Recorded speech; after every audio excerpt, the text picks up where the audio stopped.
ada VinFast VF5, mobil paling kecil dan paling murahnya VinFast di Indonesia. Nah, buat kalian yang masih belum tahu, VinFast itu adalah brand mobil dari Vietnam ya. Dan si VF5 ini menarik buat kalian yang pengen pertama kali cobain sebuah mobil listrik tapi nggak pengen ngeluarin budget banyak. Soalnya si VF5 ini harganya start dari 200 juta. Dan buat sebuah mobil listrik 4 pintu itu harganya termasuk sangat terjangkau. Soalnya biasanya mobil listrik 200 jutaan itu cuma punya 2 pintu dan ukurannya sangat-sangat kecil ya. Nah, si VF5 ini nggak kayak gitu ya. Lebih kayak mobil normal aja. Buat detailnya, simak di 10 hal penting dari VinFast VF5.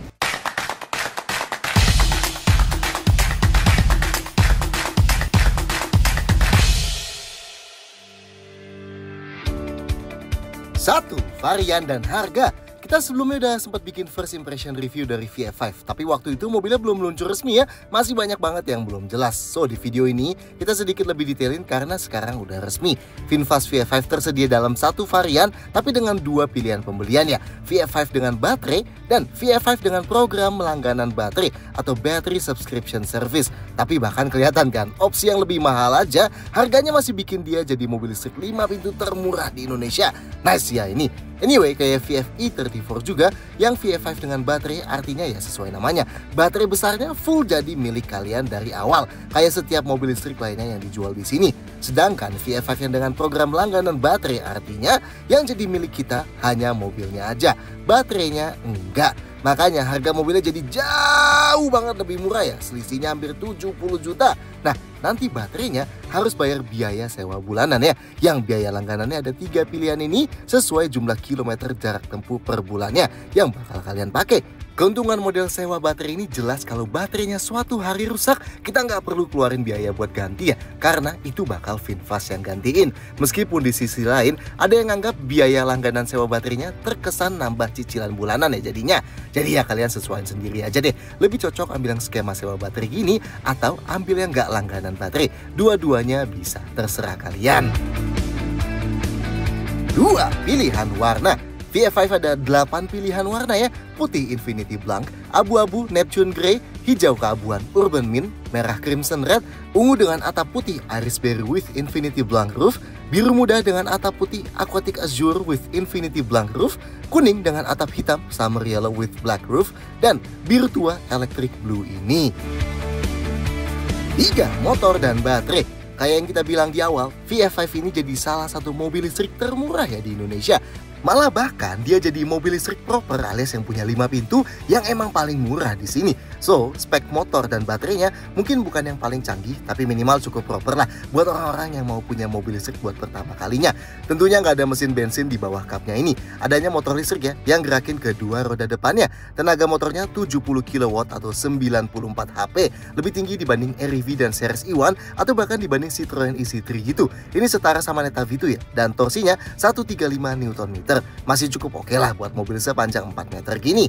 Transmisinya tentu direct atau single speed dengan reduction gear ya. Buat pilih giginya pakai knop ini. Cara pakainya cukup injek pedal rem sambil puter aja knopnya, arahin mau ke gigi apa. D buat jalan dan R buat mundur. Sedangkan kalau udah mau berhenti tinggal masukin ke N dan tarik tuas rem tangannya. So di sini nggak ada P ya.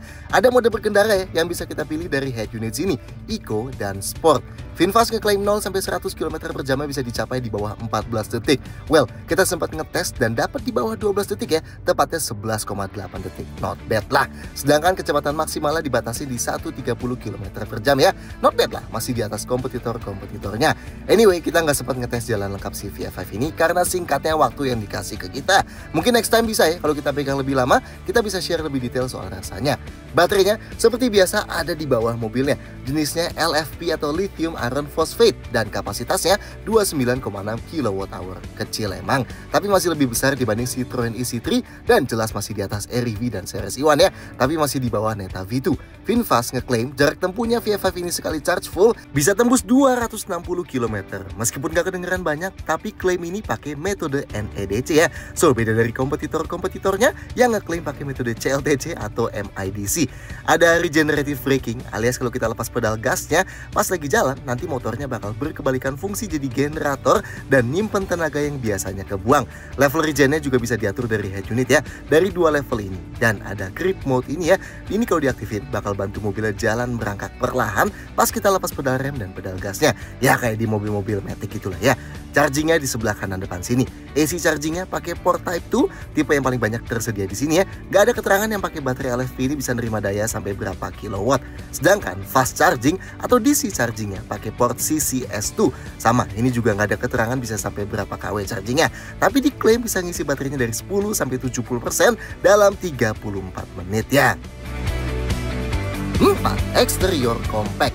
Meskipun nggak kelihatan super futuristik kayak beberapa mobil listrik Cina gitu, tapi kita cukup suka sih desain luarnya VF5 ini karena cukup ngasih gambaran gimana model-model VinFast yang lebih besar dan lebih mewah kayak VF6 atau VF7 gitu, tapi dalam wujud yang lebih compact dan sederhana. Dan overall wujudnya masih cukup atraktif lah dan cukup eye-catchy ya. Jadi kalau tiba-tiba lewat di jalan, apalagi pakai salah satu warna uniknya, itu masih ditengokin orang lah. Anyway, dimensinya sendiri 4 meter kurang panjangnya. So, kalau di kelas mobil listrik juga paling ketemu emang sama Citroen isi3 dan Neta V2 ya. Keduanya punya harga yang lebih mahal. Dan bahkan kalau ambil VF5 ini dalam skema langganan baterai, bisa bikin dia ketemu sama yang dimensinya jauh lebih mungil kayak Wuling REV dan CRS Iwan. Sedangkan kalau mesti ketemu sama mobil bensin, VF5 ini dimensinya mirip-mirip Daihatsu Sirion atau Suzuki Baleno. So, sedikit lebih besar dibanding kelas LCGC. Oke, desainnya. Depannya kap mesinnya cukup menukik tajam ya, yang bikin fasianya cukup rendah. Yang jadi highlight jelas tampilan khas model VF-nya VinFast ya, dengan naruh panel chrome yang nyerupain bentuk V di kiri dan kanan emblemnya. Nah di VF-e34, VF6 dan VF7, bagian ini bisa nyala jadi lampu ya. Kalau di VF5 hanya chrome dan hiasan aja. Lampunya ditaruh di batok besar di kiri dan kanannya itu, yang dibuat terkesan lebih besar dengan nyambungin panel hitam bermotif di bawahnya.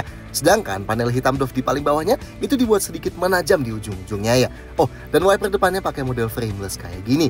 Detail lampu depannya full halogen, lampu kecil halogen, lampu besar dan jauh proyektor halogen, dan lampu seinnya halogen.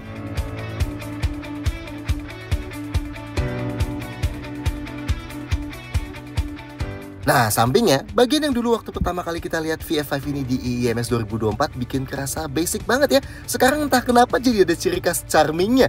Basic-basic charming gitulah ya. Ya tentunya karena pelek kaleng yang dipakai dop itu ya.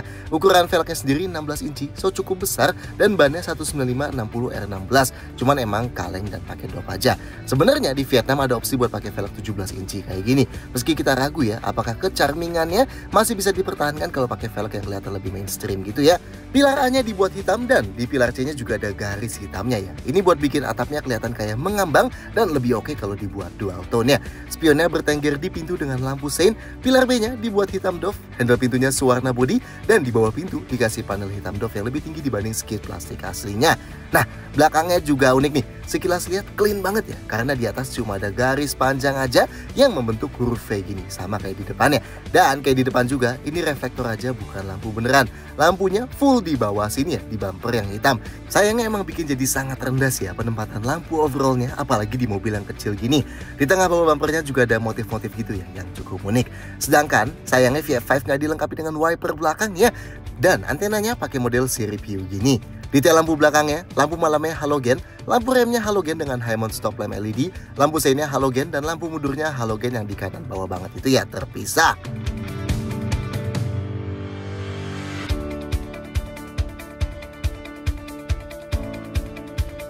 Lima, interior sederhana. Sama kayak luarnya, selama kalian gak berekspektasi aneh-aneh karena udah bisa dapat mobil listrik 5 pintu di harga segini, kita yakin interiornya VF5 yang sederhana gini pun masih kerasa cukup masuk akal lah ya. Dashboardnya dibuat melengkung-lengkung dengan panel silver yang ngelilingin ventilasi AC-nya. Nah, itu AC yang di tengah persis buat sisi driver aja ya berarti. Panel head unit dan instrumen clusternya bentuknya sama-sama floating dan heksagonal, tapi beda ukuran aja ya. Konsol tengah yang jadi tempat knob transmisinya dibuat kepisah sama dashboard. Jadinya ada jeda gini, meski ruang ini terlalu kecil kecil sih buat naruh barang di antaranya. Sedangkan setirnya 3-spoke standar aja dengan sentuhan krom-krom, tapi lingkarnya nggak dilapis kulit. Sama ya, dashboardnya juga nggak ada bahan aneh-aneh, semuanya plastik aja. Pintunya pun nggak ada yang aneh-aneh, dari atas plastik, yang deket handle-nya itu ada motif-motifnya, dan handle-nya hitam aja ya, nggak ada warna silver atau chrome-nya. Dan baru dibuat sandaran tangannya ada lapisan kulit sintetisnya. Pintu belakangnya juga persis ya, kayak gitu bentuknya, paling lebih menebal ke yang dekat pilar C-nya aja. Jok depannya bentuknya cukup oke nih, dengan support pundak yang kelihatan cukup besar. Dan di versi yang dijual di sini, bahannya dilapis kulit sintetis gini nih ya, yang ada jahitan putihnya. Nice lah, sesuai selera orang sini, biar gampang dibersihin katanya. Jok belakang juga sama, bentuknya gini dan konturnya masih kelihatan cukup oke. Kiri kanan sama-sama ada headrest adjustable, sedangkan yang tengah fix ya. Detail lainnya di dalam, pegangan tangan plafon di depan hanya ada di sisi penumpang ya, yang driver nggak ada. Sedangkan yang penumpang belakang tetap pakai model lipat meski nggak ada gantungan bajunya ya. Lampu kabinnya hanya ada di sisi depan aja ya, halogen ya. Yang belakang sayangnya nggak ada. Sun visornya pun sederhana ya, bener-bener hanya buat ngalangin matahari aja, nggak ada kaca atau card holdernya. Dan spion tengahnya pakai model day and night manual gini, jadi kalau silau tinggal dicetekin aja. Tapi gimana rasa duduknya? 6. Konfigurasi jok. Buat masuk ke depan, pintu depannya cukup berat ya buat mobil compact ini. Not bad lah. Sudut bukanya juga lebar. Nah, buat napak ke dalamnya cukup tinggi tapi masih gampang ya. Cuman emang ada bagian yang nonjol banget keluar gini nih. Ini harus sedikit hati-hati karena kalau bagian sini kotor, pasti kaki kita gampang kepeperan kotornya ya. Nah, posisi duduknya VF5 ini cukup tinggi tapi masih ergonomis ya. Mirip crossover kekinian lah. Dan yang enak, dashboardnya rendah banget. Jadinya visibilitas ke depan jelas banget ya.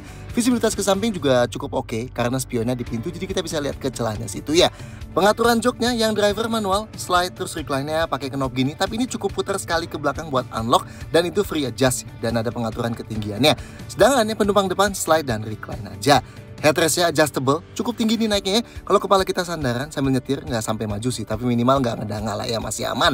Headroomnya masih cukup aman juga. Di tengah sini nggak ada sandaran tangan ya, jadi tangannya agak gantung pastinya. Yang di pintu dilapis kulit jadi empuk sandaran tangannya. Seatbeltnya nggak bisa diatur naik turun. Setirnya hanya bisa tilt atau naik turun aja ya. Tapi emang posisinya udah jauh banget nih dari dashboard. Not bad, cukup ergonomis. Buat sandaran kaki kiri driver ada gundukan tapi tanpa pet plastik ya. Sekarang kita ke belakang. Pintu belakangnya juga masih cukup berat ya, nice sih. Sudut bukanya standar lah, nggak terlalu lebar tapi nggak sempit juga. Sedangkan meskipun atapnya nggak nekuk aneh-aneh, tapi karena mobilnya kecil, jadi kepala kita masih sedikit nunduk pas masuk ya. Posisi duduk di belakang sini lebih tinggi dibanding yang depannya. Tapi kayak mobil listrik kebanyakan, jarak dudukan jok ini ke lantainya karena ada baterainya di bawahnya, jadi sangat deket ya. Dan ini bikin sudut paha kita naik banget kayak gini ya. So, orang dewasa bakal lebih gampang pegel pasti buat jalan jauh. Jok ini nggak bisa digeser maju mundur. Ruang kakinya meskipun sisanya nggak banyak, tapi masih cukup aman lah ya. Dan ruang gerak sepatu kita sayangnya kejepit kalau jok depannya dibuat paling turun. Kalau kita naikin sedikit jok depannya, baru deh jadi lebih aman kayak gini ya. Dan kalau jok depannya dinaikin juga, jadinya kaki kita bisa lebih selonjoran sedikit dan sudut pahanya nggak setinggi tadi ya.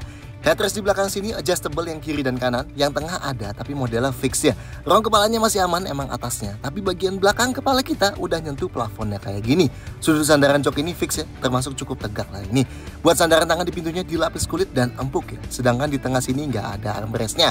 Oke, kalau mau duduk bertiga, napak ke tengahnya sangat sulit ya, kakinya harus ngelompat kayak gini. Ada gundukan di tengah lantai tapi cukup tipis, dan kalau anak kecil mungkin kakinya bisa tetap di tengah sini ya. Dudukan joknya sedikit lebih tinggi tapi masih cukup empuk. Sandarannya juga masih empuk meski lebih maju dibanding kiri kanannya. Tapi karena headrest yang nggak bisa dinaikin, jadinya kepala kita pasti ngedanga ya kalau sandaran. Dan bikin kepala kita jadi lebih nempel gini. Sedangkan seatbelt di tengah sini 3 titik ya. 7. Detail fitur. Fitur VF5 emang nggak bisa dibilang banyak. Meski mengingat harganya, sebenarnya masih cukup oke sih ya. Lampunya otomatis ya, nice. Dan ada buat pengaturan ketinggian sorotan lampu depannya juga. Wipernya intermittent variable, not bad. Meski sayangnya nggak ada wiper belakang ya. Inputnya nggak banyak tapi cukup lah. Di depan sini ada satu power outlet 12 volt dan satu USB port Type A 7,5 watt. Dan di belakang ada satu lagi USB port Type A ya, tapi 18 watt. Setirnya yang sebelah kanan ada buat cruise control, tombol teleponi, plus voice command. Sedangkan yang setir sebelah kiri ada buat atur volume, track, dan MID. Kuncinya kayak gini ya, ada tombol lock, buka bagasi, dan unlock. Sayangnya gak ada passive keyless entry ya, jadi buat buka kunci pintu gak bisa klik apa-apa di handle-nya. Harus klik tombol di remote-nya sini. Sama ya, buat kunci lagi juga harus klik tombol di remote-nya. Tapi buat nyalain mesin atau tepatnya aktifin sistem mobilnya, untungnya cukup klik tombol di tengah sini aja ya. Dan tenang, kita sempet cobain kalau lagi jalan, terus tombol di tengah ini kita pencet-pencet terus, aman ya, mobilnya nggak bakal mati tiba-tiba. Remote-nya juga bisa dipakai buat buka keempat jendelanya nyalanya dari luar ya. Kalau klik dan tahan tombol unlock, tapi nggak bisa buat tutup jendelanya lagi. AC-nya manual ya, diaturnya full dari head unit dan quick controller selalu standby di paling bawah sini ya buat atur kecepatan kipas dan temperaturnya. Kalau dibuka menu AC-nya, bisa atur arah semburan angin, bisa nyalain defroster kaca depan dan defogger kaca belakang juga. Oh, termasuk ada filter PM 2.5 juga ya. Spionnya elektrik, tapi emang buat pelipatannya masih manual ya.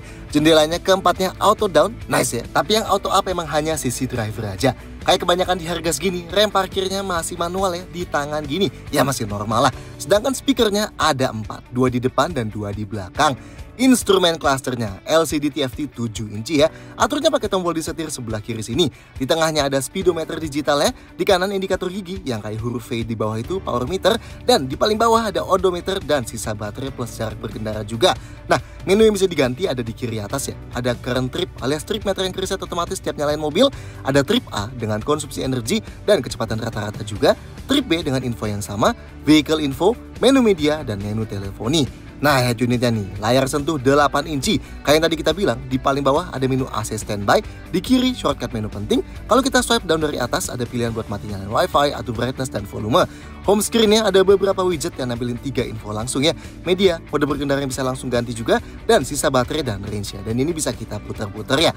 Oke, menu full-nya, ada menu drive aids. Begitu dibuka, isinya ada park assist buat sensor parkir.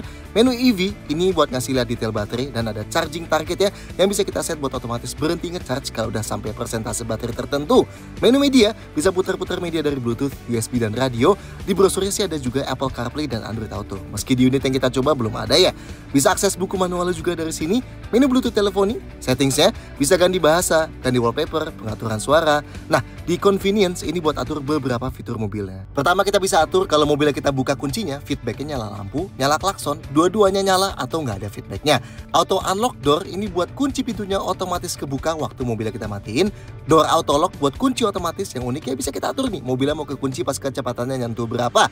Follow me home buat tetap nyalain lampu besar pas kita matiin mesin di tempat gelap dan bisa diatur nyalanya berapa lama. Anti-theft buat kalau pintunya dibuka paksa, dan overspeed warning buat ngasih peringatan kalau kita udah melebihi kecepatan tertentu. Ada beberapa submenu lagi, tapi di submenu service ini dikasih tahu ya yang error-error dari sistemnya apa aja. Lanjut, menu vehicle control ada buat mati nyalain stability control, trip mode dan regen mode yang udah kita jelasin di nomor 3, dan ada buat atur drive mode lagi ya. Oh, kalau kita lihat brosurnya, VF5 ini juga dapat layanan Car Connected ya, alias mobilnya bisa tersambung ke internet dan jadi bisa dipantau beberapa statusnya juga dan bisa dikontrol pakai HP kita. Tapi pas kita cobain belum ada ya buat cobanya. So, belum kita bisa detailin fitur-fitur apa aja yang ada di aplikasinya. 8. Detail safety. VF5 emang gak sampai kayak Neta V2 gitu yang ada fitur ADAS-nya, tapi fitur safety basicnya cukup oke lah. Airbag-nya aja ada 4 ya, 2 airbag depan dan 2 airbag samping yang ada di samping jok depan. Remnya, rem depan cakram ventilasi dan rem belakangnya cakram solid. ABS, EBD, dan brake assist lengkap ya. Ada stability control yang bisa dimatiin dari head unit sini. Hill start assist juga ada yang bisa nahan rem mobilnya beberapa detik pas kaki kita mau pindah dari pedal rem ke pedal gas waktu kita mau jalan di tanjakan. Sensor parkirnya ada 4 titik di belakang yang terintegrasi. Sayangnya nggak ada kamera mundur ya, tapi masih cukup oke lah mengingat mobilnya compact juga ukurannya kan. Ada immobilizer dan ada anti theft yang bisa ngasih peringatan kalau mobil dibuka paksa dan bisa di set nih ya, yang nyala lampu hazardnya aja atau bunyi klaksonnya juga. Dan ada ISOFIX buat dudukan jok bayi di belakang ya. 9. Bagasi dan storage. Bagasinya VF5 manual, pintunya bisa dibuka pakai tombol di remote sini ya. Tapi fungsinya buat rilis pintunya aja ya, bukannya tetap manual perlu kita angkat. Nah, karena nggak ada passive keyless entry, jadi tentunya kalau pintunya kekunci kita nggak bisa langsung buka pintunya dengan klik tombol di bagasi. Perlu kita buka kuncinya dulu, baru buka bagasinya dengan klik tombol ini. Nah, ini bagasinya VF5 ya, kapasitas bagasinya 260 liter. Nggak terlalu besar, tapi masih termasuk oke buat mobil sepanjang 4 meter lah ya. Bibir bagasinya termasuk lebar nih buat mobil kecil gini, not bad. Nah, jarak dari bibirnya ke tanah termasuk tinggi ya. Jadi kalau masukin barang berat angkatnya agak PR ya. Dan dari lantai bagasi ke bibirnya ada jedanya kayak gini. Jadi harus diangkat ya kalau mau keluarin barang. Oke, detailnya. Di kanan sini nggak ada apa-apa. Paling adanya gantungan buat belanjaan ini ya. Di sebelah kiri juga nggak ada apa-apa ya. Paling ada gantungan kayak tadi lagi. Nah, kalau dilihat sebenarnya di kanan kiri atas sini ada dudukan buat parcel shelf atau cover bagasi ya. Tapi emang di unit yang ini nggak ada cover bagasinya. Di bawah lantainya ada tempat toolkit dan karena nggak ada ban serep, jadi dikasih tire repair kit dan kompresor ya. Oke, kalau mau luasin kapasitas bagasi, jok belakangnya bisa dilipat pakai konfigurasi 4 40:60. Pakai tuas di ujung sini ya. Nah, kalau dilipat yang kiri kita bisa masukin barang lebih besar sambil tetap duduk berdua di belakang. Dan kalau dilipat yang kanan juga, nah kapasitas bagasinya jadi lebih besar ya, jadi 900 liter. Tapi emang lantainya termasuk tinggi dan naik ya, jadi kalau geser barang ke depan harus diangkat lagi barangnya. Buat tutup bagasinya ada handle-nya di sebelah kanan sini. Dan ini sisa storage di dalam kabin.